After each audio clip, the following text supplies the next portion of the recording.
Gawa po tayo ng homemade na buko cheese ice cream. Pero bago yan, pakilala ko po muna yung aking YouTube channel. Hi everyone, it's me MJ. Welcome to my channel, MJ The Dreamer. Sa mga hindi pa po nakasubscribe sa aking channel, please subscribe po.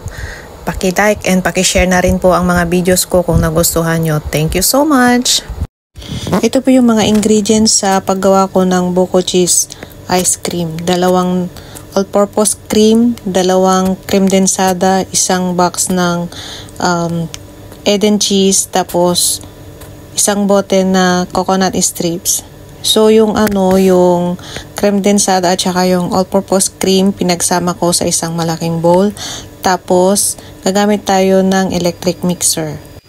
Sa ating pag-beat dito, kailangan high speed para madaling mag double size yung all-purpose cream at saka yung creme densada. I-beat natin ito ng around 8 to 10 minutes hanggang mag-double size yung ating all-purpose cream at saka yung yung creme densada. Nakakangawit ang mag-beat ng ganito. Kailangan mahaba ang iyong pasensya.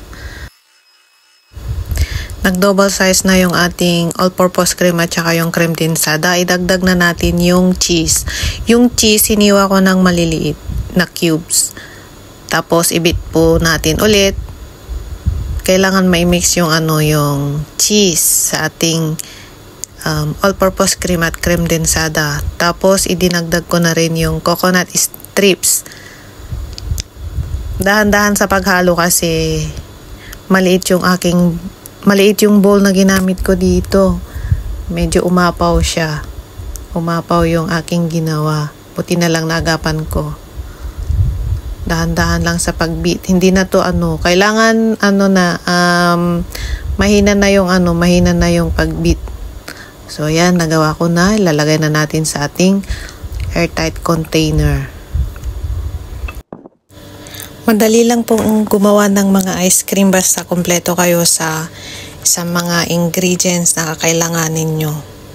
Napakasimple. Homemade. Hindi ka na bibili. Gumawa ka na lang ng sarili mo. Ayan. Ito na yung nagawa kong ice cream.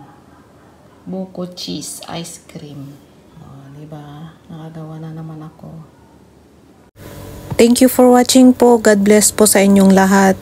Please subscribe po sa aking channel at pakipindot na rin po yung all bell para ma-notify po kayo pag nag-upload po ako ulit ng mga videos ko. Once again, thank you so much po. God bless po sa inyong lahat.